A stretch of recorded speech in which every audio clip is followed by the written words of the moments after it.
नमस्कार, स्वागत है आप सभी साथियों का आरएस क्लास में। मैं कौशल सिंह। तो जैसे कि हम पढ़ रहे हैं बाल विकास के अंतर्गत, और जो कि हम क्रम बाई क्रम सारे चैप्टर पढ़ चुके हैं। आज है हमारा सामाजिक निर्माण में लैंगिक मुद्दे। सामाजिक निर्माण में लैंगिक मुद्दे क्या अहमियत रखते हैं, आज हम ये पढ़ेंगे। चैप्टर नंबर है ये 1.9, बाल विकास का 1.9वां चैप्टर है। इसी तरह से क्रम बाई क्रम चैप्टर पढ़ते रहने के लिए हमारे साथ बने रहिए और हमारे चैनल को सब्सक्राइब कीजिए, लाइक कीजिए। और बाकी के ऐसे जो पहले के जो चैप्टर हमने पढ़ाए हैं बहुत ही अच्छी तरह से समझाए गए हैं, जो कि हमारी प्ले लिस्ट में जाके आप देख सकते हो।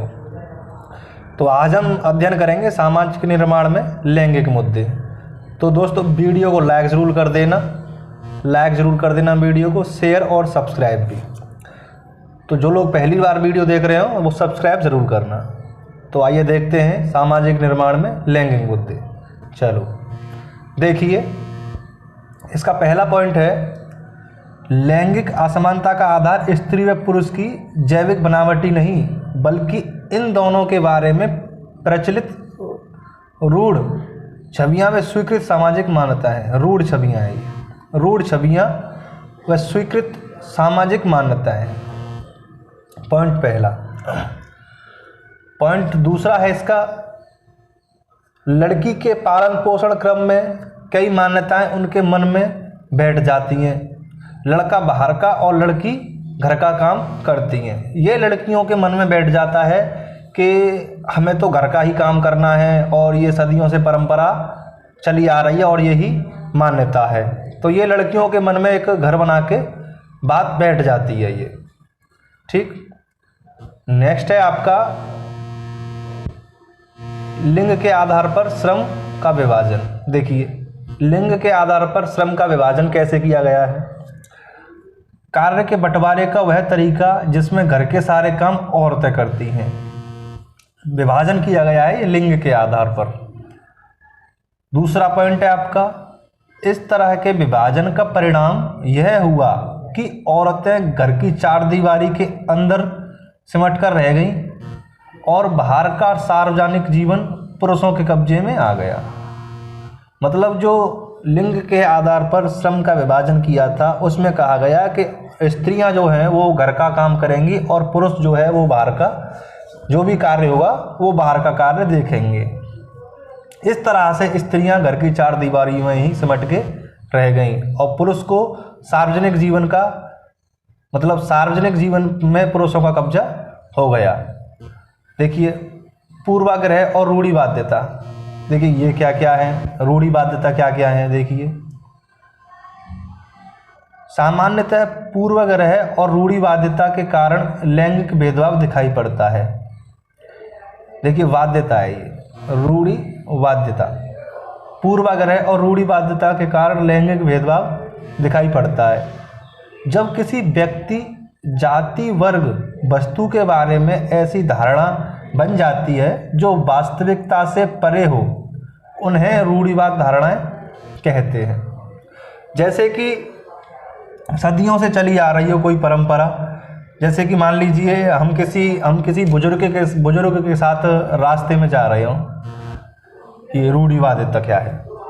हम किसी रास्ते में बुजुर्ग के साथ जा रहे हैं और मान लीजिए बिल्ली रास्ता काट जाए तो कहते हैं अरे थोड़ी देर और रुक जाओ, बाद में चलेंगे। तो वो क्या है, वो रूढ़िवादिताएं चली आ रही हैं। ये क्या हुआ, ये रूढ़ी हो गई, रूढ़िवादिता हो गई, ये चली आ रही हैं शुरू से ही। दूसरा पॉइंट है आपका, पूर्वाग्रह का संबंध पक्षपात से होता है। इसमें पूर्व के विचारों के आधार पर किसी से भेदभाव किया जाता है। यानी पूर्व के जो विचार हैं वो चले आ रहे हैं कि बिल्ली रास्ता काट गई तो वो भेदभाव पैदा हो गया, तो आगे हम जाएंगे नहीं। तो ये कब के विचार चले आ रहे हैं, ये पूर्व के विचार चले आ रहे हैं और उनसे ही भेदभाव किया जाता है। पूर्व के विचारों से, जो रूढ़िवादिता हैं उनके विचारों से, पूर्व के विचार हैं उनसे ही ये भेदभाव चले आ रहे हैं। आइए नेक्स्ट जानते हैं। वीडियो को लाइक ज़रूर कर देना दोस्तों। देखिए और तैयारी कीजिएगा। देखिए, लैंगिक भेदभाव उत्पन्न करने वाले कारक। देखिए, लैंगिक जो भेदभाव उत्पन्न करते हैं वो कौन से कारक हैं वो बताए गए हैं। देखिए पहला क्या है, पहला है आर्थिक कारक। आर्थिक कारक में क्या है देखो, लड़का लड़की से भेदभाव करना, यानी लड़की हो और लड़का हो उन दोनों से भेदभाव करना। अरे नहीं लड़का हुआ है, अरे लड़की हुई है, सुना होगा आपने बहुत सी जगह, आपस में भेदभाव हो जाता है, भेदभाव करते हैं लड़के लड़कियों में। दूसरा पॉइंट है आपका स्त्रियों का निम्न स्तर, यानी घर का कार्य जो है वो स्त्री ही करेंगी, तो ये स्त्रियों का निम्न स्तर। और उनका कहने का मतलब ये है कि घर का सारा कार्य स्त्री करेंगी, स्त्री बाहर के कार्य के लिए नहीं बनाई गई है, यानी स्त्रियों का निम्न स्तर शुरू से रखा गया है। तीसरा पॉइंट है आपका धार्मिक कारक। देखिए पुरानी कहानी के आधार पर वो परंपराएं चली आ रही हैं, धार्मिक यानी पुरानी कहानी है ये जो चली आ रही है ये पुरानी कहानी, उसी के आधार पर ये परंपरा आज चली आ रही है। धार्मिक कारक। सांस्कृतिक कारक, देखिए सांस्कृतिक कारक क्या है, देखिए जैसे किसी एक वर्ग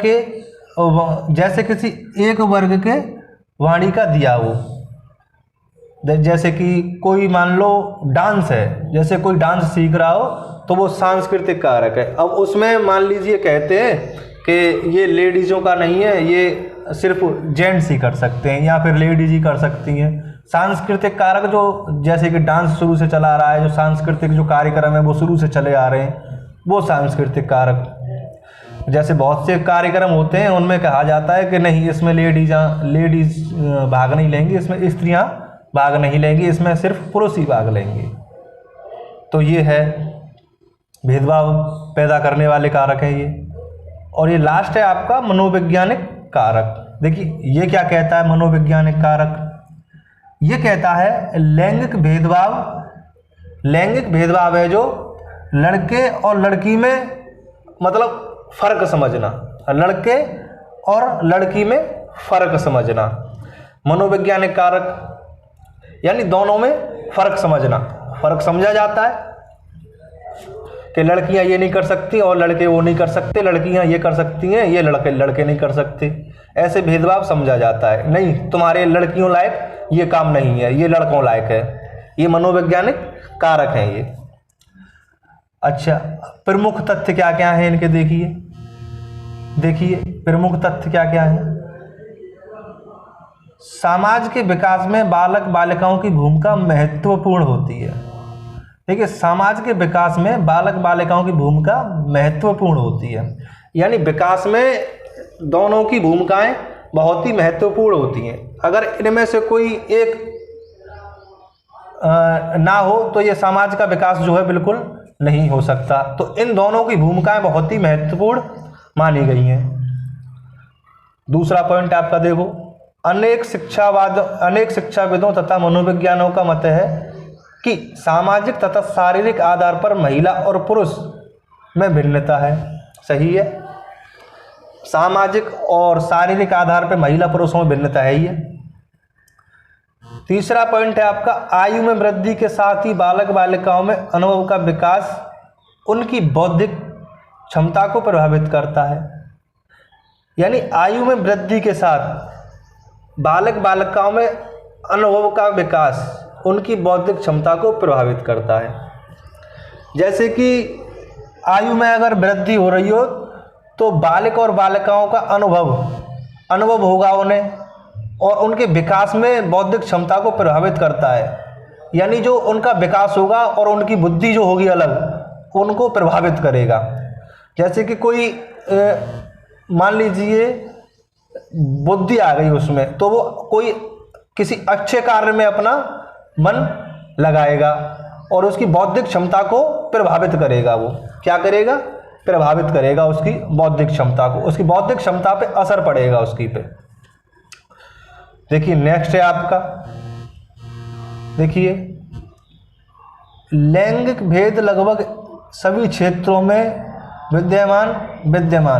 विद्यमान है। जैसे व्यक्तित्व के विकास में, जैसे व्यक्तित्व के विषय में, आयु के विषय में, जाति के विषय में, शिक्षा के विषय में। उम्मीदवारों को कम करने के लिए अध्यापक को लिंग भेद आधारित भावना के विरुद्ध साहसिक कदम उठाना होगा। यानी इन हर चीज़ों में जो लैंगिक भेदभाव है, इन सब चीज़ों में अध्यापकों को एक साहसिक कदम उठाना होगा, तभी ये लैंगिक जो भेदभाव है वो खत्म होगा। वो हर चीज़ में उठाना पड़ेगा। देखिए, व्यक्तित्व विषय में भी, और जाति के विषय में भी, शिक्षा के विषय में भी, और कम करने के लिए, मतलब इसको कम करने के लिए अध्यापकों को इसमें आधार बनाया गया है कि इसमें साहसिक कदम उठाना पड़ेगा। और एक अध्यापक ही है जो ये शिक्षा की जो नींव रख सकता है इनके दिमाग में, और एक अच्छी उपज पैदा कर सकता है। तो इसीलिए ये साहसिक कदम किनको उठाने को कहा गया है? अध्यापक को। तो आज का हमारा टॉपिक कैसा लगा आपको, ये हमें कमेंट बॉक्स में बताइएगा। और आगे ही ऐसे टॉपिक पढ़ते रहने के लिए हमारी वीडियो को सब्सक्राइब कीजिए, लाइक कीजिए। धन्यवाद।